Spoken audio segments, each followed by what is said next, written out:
இப்போ எடப்பாடிக்கு நிலைமை என்னென்னா கொடுத்தது சரின்னே சொல்ல முடியாத நிலைமையில் அவர் இப்போ லாக்காகி நிற்கிறார். இசைவேளாளரான மு.க.ஸ்டாலினை அபகரிக்கும் எண்ணம் கொண்ட எடப்பாடி இது பண்ணால் எப்படி வெற்றி பெற முடியும்? இதை தான் ஒருத்தர் ட்விட்டரில் வேறு போட்டு என்னை பற்றியெல்லாம் போட்டிருக்காரு.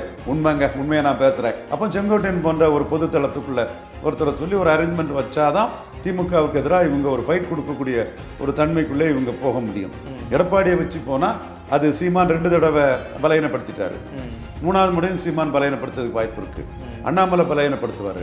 தலைவர்கள் சீமானை விஜய் ஆதரிச்சிட்டாருன்னா கோட்டுப்பட ப்ரமோஷனுக்காக மைக் படத்தை போட்டு இன்டைரக்ட் ஆதரவு கொடுத்தாருல, அதை அவர் 26 வெளிப்படையாக வந்தால் எடப்பாடியை ரொம்ப பாதிச்சுக்கிற நிலைமை தான் இருக்குது. இந்த பல சூழ்நிலைக்கு இடையில் எடப்பாடி தொடர் தோல்வியில் இருக்கிறாரு. மக்களவையிலையும் தோக்க தான் போகிறாரு. அன்புமணியும் அண்ணாமலை கூட இணைஞ்சு செயல்படுவார். அதுவும் எனக்கு எடப்பாடி கூட அன்புமணி போக மாட்டார் நான் உறுதியாக நம்புகிறேன். ஏன்னா அதில் பிரயோஜனம் இல்லைன்னு தான் நினைப்பார். 24 ரிசல்ட்டை பார்த்த பிறகு தான் நான் சொல்ல முடியும். சேனல் 5 தமிழ் நேயர்களுக்கு வணக்கம். இன்று நேர்காணலில் நம்மோடு இணைந்திருப்பவர் அரசியல் ஆய்வாளர் திரு ரவீந்திரன் துரைசாமி அவர்கள். சார் வணக்கம் சார். வணக்கம் தம்பி. சார், இப்போ நாடு முழுவதும் 4 கட்ட தேர்தல்கள் முடிவடைஞ்சிருக்கு. இந்த 4 கட்ட தேர்தல் முடிவு அந்த தேர்தலில் முடிஞ்சிருக்குல்ல, இதில் பார்த்தீங்கன்னா யாருக்கு வெற்றி வாய்ப்பு சாதகமாக இருக்குன்னு நினைக்கிறீங்க? இதிலே மெஜாரிட்டி வந்துட்டுன்னு அமித்ஷா சொல்கிறாரு. நிச்சயமாக எல்லா கட்ட தேர்தலும் முடிஞ்ச பிறகு பாஜக 3வது முறை மோடி பிரதமராக வருவார். முன்ன கூட அதிக சதவீத வாக்களை பெறுவார். இடங்களும் முந்தைய அளவுக்கு பெறக்கூடிய அளவுக்கு தான் இருக்கும்.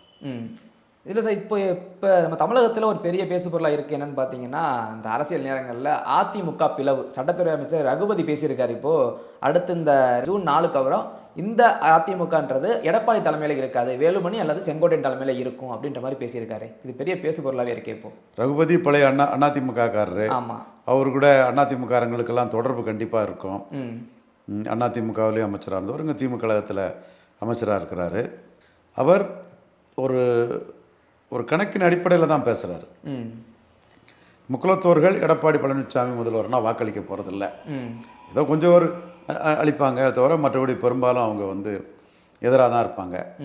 ஏன்னா சசிகலா அம்மையார் விவகாரம், தினகரன் விவகாரம், பன்னீர்செல்வம் விவகாரம், சகோதரர் ரங்கராஜ் பாண்டே சொன்ன மாதிரி அடித்ததெல்லாம் டான்களுங்கிற மாதிரி ஒருத்தர் சட்டமன்ற அதிமுக கட்சி தலைவராக வந்தவர், பொறுப்பு பொதுச் செயலாளராகவே நின்றவர்.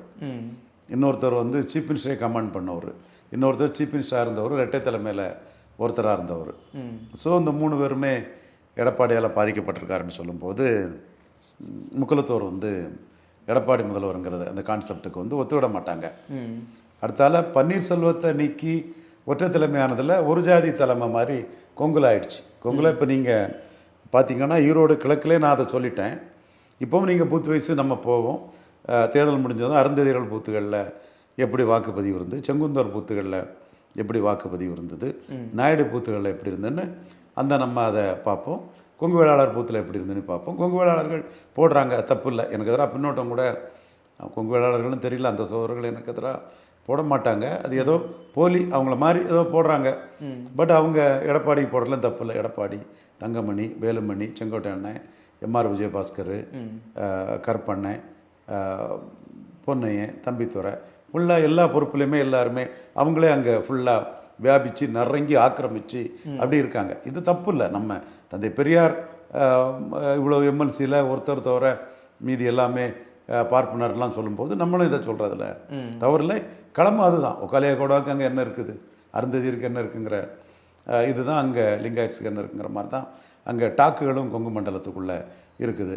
ஓபிஎஸ் இருக்கிறது வர ரெட்டையில ஒரு இவர் வரலன்னு சொல்லும்போது ஜெயலலிதாவுக்கு சின்னம், ஜெயலலிதாவுக்கு தோல்வி இல்லை, அம்மான்னு அது இருந்தது. அம்மாவுக்கு விசுவாசி, அம்மா பரதனி பாராட்டப்பட்ட ஓபிஎஸ்சியை தூக்கி போட்ட பிறகு இங்கே அம்மாவுக்கு கட்சி இல்லை.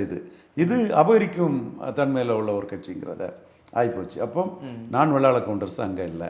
அடுத்தால இப்போ டாக்டர் ஐயா 10.5க்கு போராட்டம் நடத்த போகிறாரு. அது கொடுத்தது சரியாக தப்பானே எடப்பாடி பழனிசாமியால் சொல்ல முடியல. நான் படித்து சொன்னேன். வண்ணார், நாவிதர், குயவர் இந்த மாதிரி உங்களை காஸ்ட்டுக்கு நீங்கள் 5% கொடுங்க. ஐயா நடராசனுக்கும் எனக்கும் 1000 கருத்து வேறுபாடு இருக்கலாம். ஆனால் அவரும் இதை கேட்டாருங்கிறதுல சமநீதி பார்வையில் நடராசனோட அந்த இதை நாம் பதிவு பண்ணணும். அதான் நியாயமான பார்வையாக இருக்கும். தந்தி தொலைக்காட்சியில் தெளிவாக கேட்டேன். இவங்களுக்கு எம்பிபிஎஸ் இடங்களே வரல, இவங்களுக்கு ஒரு 5% கொடுங்க. அதாவது இவங்கள மாதிரி இருக்கவங்களை போட்டு ஒரு 5% இடம் கொடுங்கங்கிறத நம்ம கேட்டேன். அவர் அதை கொடுக்காம ஜாதிவாரி கணக்கெடுப்புன்னு சொல்லி அது பெரிய கூத்தடிச்சு சிவி சண்முகம் இது பண்ணி கடைசி நேரத்தில் கவர்னர் துணை போனார். நம்ம அதை மறுக்க வரல. எல்லாமே நடந்து முடிஞ்சாச்சு. நம்ம வன்னியர் இடஒதுக்கீடு ஜாதிவாரி கணக்கெடுப்பு நீங்கள் 10 இல்லை 12 கொடுங்க. எவ்வளோ இருக்கோ 1931 சென்சஸ் படி 17 இருந்தால் அதுக்கு தக்கன கூட்டியே கொடுங்க. ஆனால் ஜாதிவாரி கணக்கெடுப்பு நடத்தாமல் மூடு மந்திரமாக அந்த இந்த சமூகங்களுக்கு அநீதி இழைக்க விடமாட்டேன்னு நம்ம பண்ணோம். அதுலேருந்து நம்ம எடப்பாடியும் அந்த இடத்துல எதுக்குறோம். இன்றைக்கி இந்த சமூகங்கள் மத்தியில் நாம் உழைச்சிட்டு தான் இருக்கிறோம். இப்போ எடப்பாடிக்கு நிலைமை என்னென்னா கொடுத்தது சரின்னே சொல்ல முடியாத நிலைமையில் அவர் இப்போ லாக்காகி நிற்கிறாரு. ஸோ இந்த சூழ்நிலையில் பன்னீரை நீக்கி 10.5 கொடுத்து அது சரின்னு கூட இப்போ ராமதாஸ் 10.5க்காக போராடும் போது ஆமாம் ராமதாஸ் போராட்டம் சரிதான், நான் ஆதரிக்கிறேன், நான் கொடுத்தது சரிதான்னு கூட சொல்ல முடியாத நிலைமையில் இருக்கக்கூடிய எடப்பாடியை முன்னிறுத்தி எப்படி காஸ்ட் நியூட்ரல் இசை வேளாளர் மு.க. ஸ்டாலினை தோக்கடிக்க முடியும்?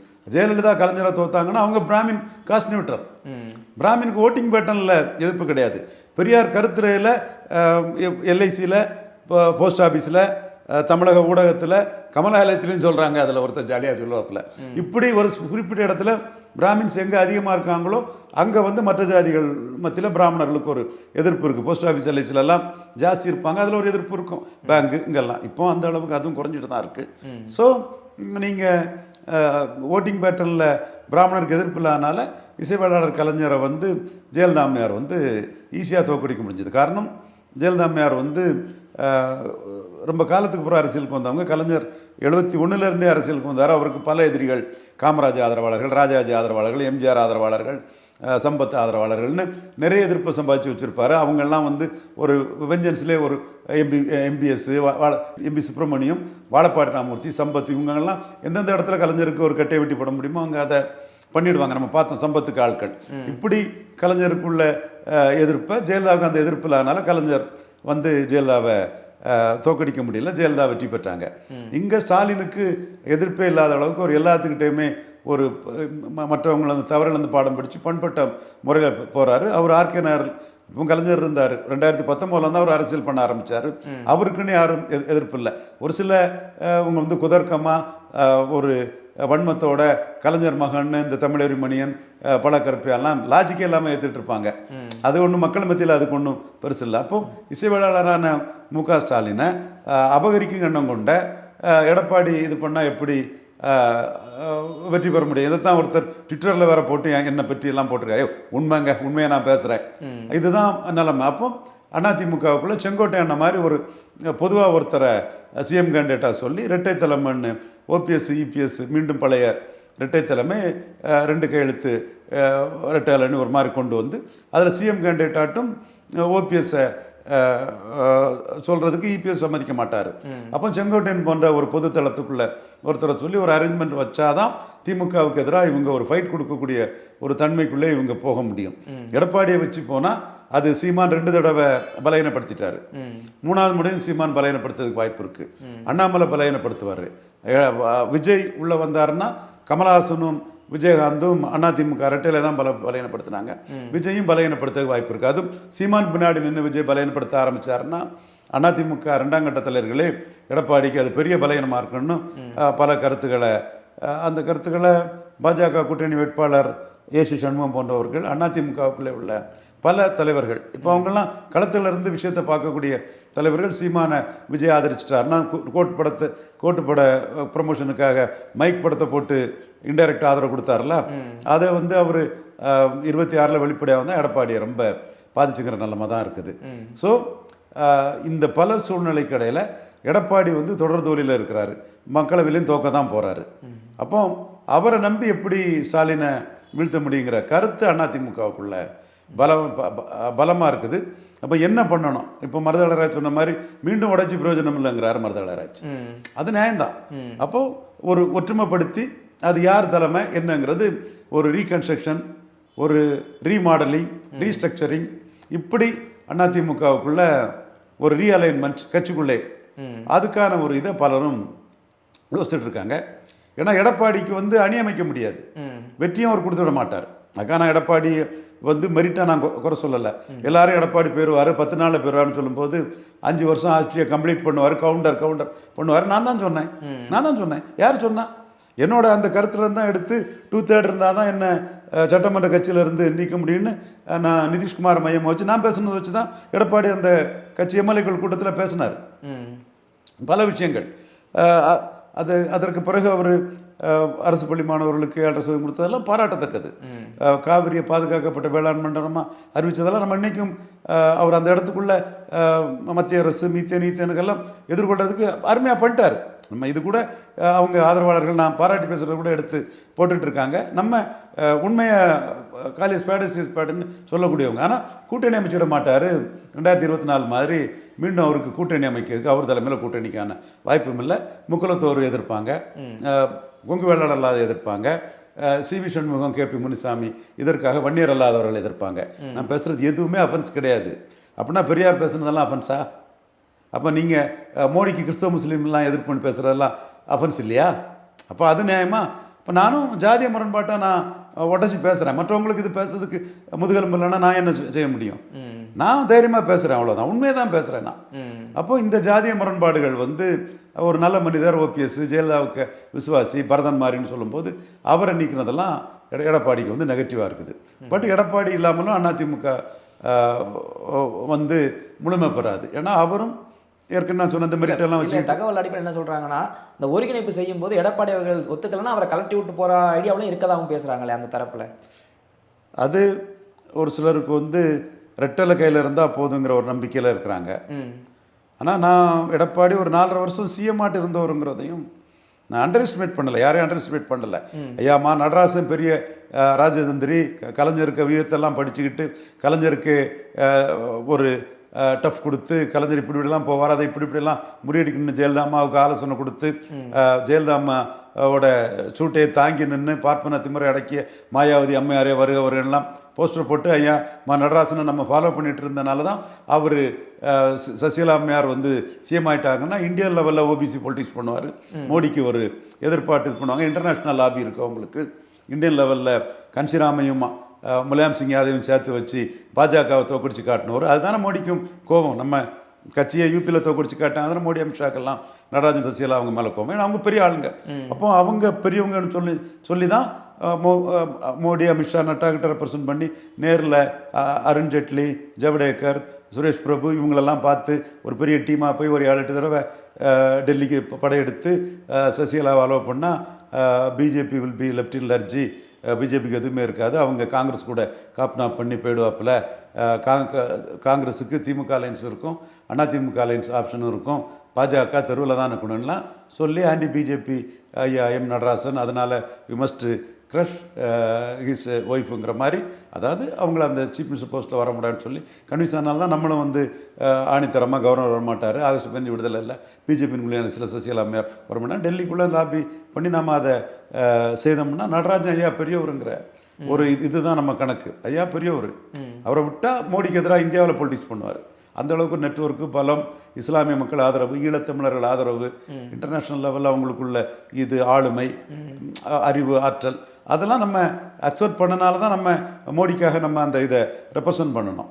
அதே மாதிரி இன்றைக்கி எடப்பாடி பழனிசாமியும் பெரிய லாபி வந்துட்டு, பணம் இருக்குது, ஜுடிஷியல்லி அவருக்கு சப்போர்ட் பண்ணதுக்கு அறிவின் மிக்க வழக்கறிஞர்கள் நிறைய பேர் இருக்கிறாங்க, சதாசிவம் போன்றவங்கள்லாம் அவருக்கு ஆதரவாக இருக்கிறதாட்ட தகவல்கள் வருது. தென் கம்யூனிட்டி பலம் இருக்குது. அப்போ அவரையும் டக்குன்னு தூக்கி போட்டுற முடியாது இல்லையா? நம்ம அவரை ஜஸ்ட் லைக் தட் இருப்பு சக்தி இல்லை, சமநீ சூறையாடுறாரு, அது நம்ம வெளிப்படையாகவே சொல்கிறோம். ஏன்னா அவர் பேசினா கூட்டம் கலையணும், கலைஞ்சுது. 26 அவரால் அணி அமைக்க முடியாதுங்கிறோம், அதுவும் அமைக்க முடியாது, 24 அமைக்க முடியாத மாதிரி. பட் அவருக்குன்னு ஒரு பேக்கிங் இருக்குது, ஃபாலோவிங் இருக்குது, அவருக்குன்னு ஆதரவு வளையம் இருக்குது, 4.5 வருஷம் ஆட்சியில் இருந்திருக்கிறாரு. ஸோ அவரும் இல்லாமல் வந்து முக ஸ்டாலினை தோக்கடிக்கிறதும் ஒரு சாத்தியக்கூறுள்ள விஷயம் இல்லை. பட் அவரை முன்னிறுத்தியும் தோக்கடிக்க முடியாது. இதுதான் பிரச்சனை. நான் என்ன பார்க்குறேன்னா 1-to-1 தான் ஸ்டாலினை தோக்கடிக்க முடியும் என் கருத்து. ஸ்டாலின் ரொம்ப உயர் இடத்துல இருக்கார், கலைஞரெல்லாம் ரீச் பண்ண முடியாத அரசியல் வெற்றி இடத்துல இருக்கார், தொடர் வெற்றியில் இருக்கிறாரு. 3வது முறை ஜெயிக்கிறாருன்னா தொடர் வெற்றியில் இருக்கிறாரு, 3வது முறை அலைன்ஸை இன்டாக்டாக வச்சுக்கிட்டு இருக்கிறாரு. அதெல்லாம் நம்ம ஸ்டாலின் இவ்வளவுக்குள்ள பவர்ஃபுல்லாக இருக்காருன்னு பார்த்து தான் அவரை நம்ம எதிர்கொள்ள முடியும். நீங்கள் சும்மா எடுத்தவங்க விடுத்தமா கடந்த காலத்தின் கைதியாக இருந்துக்கிட்டு கருணாநிதி பண்ண ஜெயலலிதா பண்ண கருணாநிதி, திமுக பண்ண திமுகன்னு நீங்கள் கும்பகர்ணம் மாதிரி தூங்கிக்கிட்டு இன்னைக்கு என்ன நடக்குன்னு குய்வைவாக பார்க்காம பேசிகிட்டு இருக்கிறதுல அர்த்தமே இல்லை. ஸ்டாலின் பொசிஷன் ரொம்ப உயர்ந்து போயிடுச்சு. ஸ்டாலின் எடப்பாடி இணையான தலைவரே கிடையாது. கலைஞர் ஜெயலலிதா ஈக்குவல் தான், எம்ஜிஆர் கலைஞர் ஈக்குவல் தான். இப்போ எம்ஜிஆர் 3 தடவை அசம்பிளியில் ஜெயித்துட்டாரும் கூட கலைஞர் மக்களவையில் தோக்கடிச்சிருக்காரு, உள்ளாட்சி தேர்தல் தோக்கடிக்காரு. கலைஞருக்கு பயந்து உள்ளாட்சி தேர்தலே எம்ஜிஆர் வைக்கல, அது உண்மை தானே.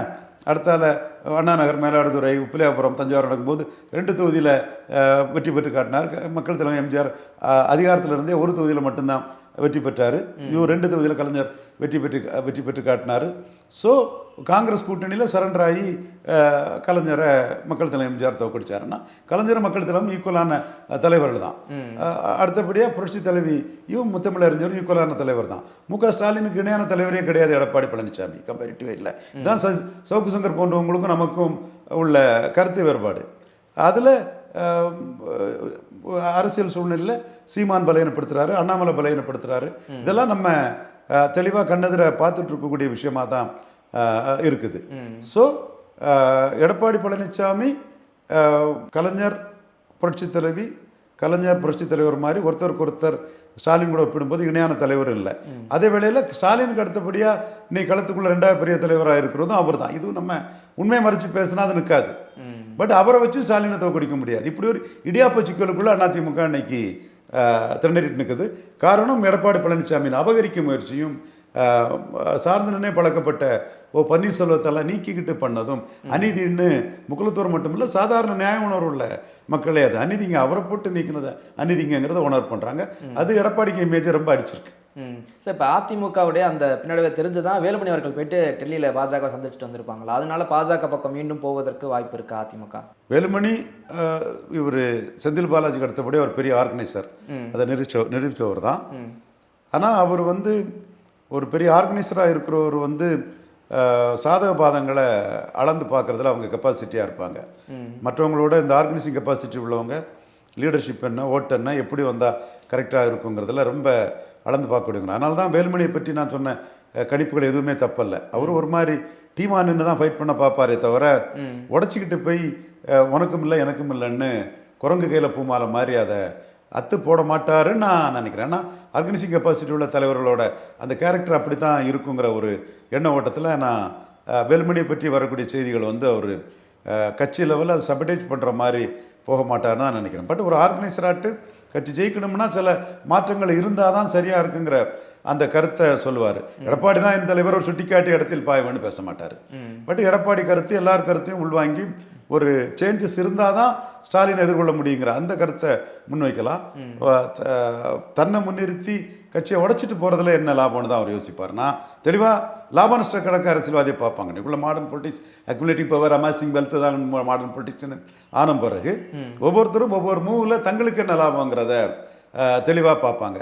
அப்போ யார் உனக்கும் இல்லாமல் எனக்கும் இல்லாமல் உடைச்சிட்டு போகிறத விரும்ப மாட்டாங்க. பொதுவாக அந்த கம்யூனிட்டி பீப்புளே ரொம்ப ஸ்ரூடாக கேர்ஃபுல்லாக ரொம்ப அக்ரெசிவாக பொலிட்டிக்ஸ் பண்ணாமல் மென்மையாக பொலிட்டிக்ஸ் பண்ணி கிடைச்சதை விடாமல் பொலிட்டிக்ஸ் பண்ணக்கூடிய ஒரு தன்மை. நான் குறை சொல்லலைங்க ஒரு கம்யூனிட்டியான எந்த கம்யூனிட்டியும் நான் குறை சொல்ல மாட்டேன். என்ன நீ என்னோட எந்த வீடியோ எடுங்க அந்த கம்யூனிட்டியும் குறை சொல்லியிருக்க மாட்டேன். சிவி சண்முகத்தை மறிச்சிருப்பேன், எடப்பாடி பழனிசாமியை மறிச்சிருப்பேன். கம்யூனிட்டியை நான் குறை சொல்ல வழக்கம் கிடையாது. ஸோ அவர் டிஸ்ட்ரக்டிவாக ஒரு பொலிட்டிக்ஸை அவர் பண்ணுவாருன்னு நான் கருதலை. மற்றவங்க அதை அப்படி தான் பேசுவாங்க, அது அவங்க ஸ்டைல். நான் டிஸ்ட்ரக்டிவாக வேலுமணி போவார்னு நான் நினைக்கல.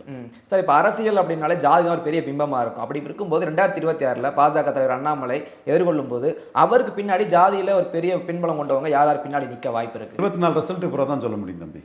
அதில் அண்ணாமலை கொங்கு வேளாளர்களே எடப்பாடியை பலையினப்படுத்துவாருங்கிற கருத்தை அங்கே உள்ள டெய்லி பத்திரிகை நிருபர்கள் நமக்கு சொல்கிறாங்க. இளைஞர்கள் மத்தியிலையும் இளம்பெண்கள் மத்தியிலையும் எடப்பாடியோட அண்ணாமலைக்கு இமேஜ் நல்லா இருக்குது, ஒரு ஹீரோயிஷம் இமேஜ் இருக்குது. அங்குள்ள தொட்டிய நாயக்கர்கள் மத்தியிலெல்லாம் அண்ணாமலைக்கு ஒரு நல்ல ஜாதி கடந்த ஒரு பேர் இருக்குது. எடப்பாடியே ஜாதியாக பார்க்குறாங்க, அண்ணாமலையே மோடிக்கு ஆளுன்னு ஜாதி கடந்து பார்க்குறாங்கலாம் தகவல் வருது. அந்த ரிசல்ட் எப்படி இருக்குது அதை பார்த்து தான் சொல்ல முடியும். அதே மாதிரி சீமான் தனித்து தான் போட்டிவிடுவார், அதில் எனக்கு மாறுபட்ட கருத்து இல்லை.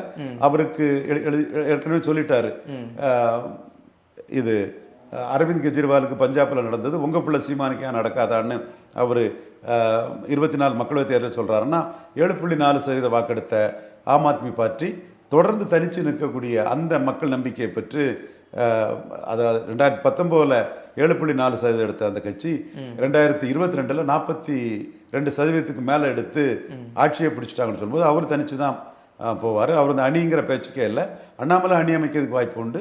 அது எந்த பகுதியில் எப்படி யார் யாருக்கு வாக்கு வந்திருக்குங்கிறத பார்த்து தான் அதை முடிவு பண்ணுவாங்க. பட் அன்புமணியும் அண்ணாமலை கூட இணைஞ்சு செயல்படுவார். அது எனக்கு எடப்பாடி கூட அன்புமணி போக மாட்டார் நான் உறுதியாக நம்புகிறேன். ஏன்னா அதில் பிரயோஜனம் இல்லைன்னு தான் நினைப்பார். ஸோ அவங்களே அது எந்த மாதிரி அணி அமைய போகுது என்னங்கிறது 24 ரிசல்ட்டை பார்த்த பிறகு தான் நான் சொல்ல முடியும். பட் சிங்கங்காலமாடு கதையாட்டு எடப்பாடியால் அண்ணாமலை, அன்புமணி, ஓபிஎஸ், தினகர் ஆகிய 4 காளமாடுகளை நம்ம தான் அதை சொன்னோம். அவங்க வந்து ஒன்றா நின்று தான் எடப்பாடி இவங்களை வேட்டையாடாத அளவுக்கு பார்த்துக்குவாங்க. இப்போ பார்லிமெண்ட் எலெக்ஷன் முடிவுக்கு பிறகு சிங்கம் வந்து பலகீனமாட்டு தோல்வியில் இருக்கக்கூடிய சிங்கமாட்டு கொஞ்சம் நோய்வாய்ப்பட்ட சிங்கம் மாதிரி. நோய்வாய்னா அவர் ஹெல்த்தியாக இருக்கணும் அந்த மனிதர். அதை நான் அவரோட ஹெல்த்தை நான் சொல்லலைங்க. நம்ம அப்படியெல்லாம் பேசக்கூடிய ஆள் கிடையாது. அரசியல் ரீதியாக அவர் நோய்வாய்ப்பட்ட ஒரு இதாட்டு அவர் இருக்கக்கூடிய ஒரு சிச்சுவேஷனில் பலகீனப்பட்டிருக்கக்கூடிய சிச்சுவேஷன் அந்த 4 காளமாடுகளும் ஸ்ட்ராங்காக நின்று அவரை அந்த சிங்கத்தை மேலும் பலகீனப்படுத்தக்கூடிய அரசியல் தான் பண்ணுவாங்க. எப்படி பண்ண போகிறாங்கங்கிறத நம்ம பொருத்தம் தான் பார்க்கணும். அது பண்ணால் தான் மற்ற எல்லாத்துக்குமே அது ஸ்பேஸ் ஆகும். அதனால தான் நடிகர் விஜய் வந்து 24 நீங்கள் வந்தீங்கன்னா அதிமுக ரொம்ப பலகீனப்பட்டு போகும். அதில் சீமானுக்கும் கூடுதல் லாபம் கிடைக்கும், உங்களுக்கும் ஒரு சப்ஸ்டான்ஷியல் லாபம் கிடைக்கும், அண்ணாமலைக்கும் லாபம் கிடைக்கும். திமுக அணி ஜெயித்தாலும் கூட எடப்பாடி ரொம்ப மோசமாக பலகீனப்பட்டிருப்பாருன்னு சொல்லும்போது தான் நான் விஜய் வந்து 2024 நான் அழைச்சேன். அவருக்கு செய்தி தொடர்பாளர்கள் வன்மத்தோடு இது பண்ணக்கூடியவங்க, அச்சத்தோடு இது பண்ணக்கூடியவங்க அதை விஜயை மிஸ்கைட் பண்ணிட்டாங்கன்னு தான் நான் பார்க்குறேன். என்றாலும் 24 ரிசல்ட் எந்த அளவுக்கு சீமானும் அண்ணாமலையும் பலகீனப்படுத்தியிருக்காங்கிறத பார்த்துட்டு அடுத்த கட்டத்தை நம்ம பேசுவோம். ஓகே சார், தொடர்ந்து பேசுவோம். நன்றி.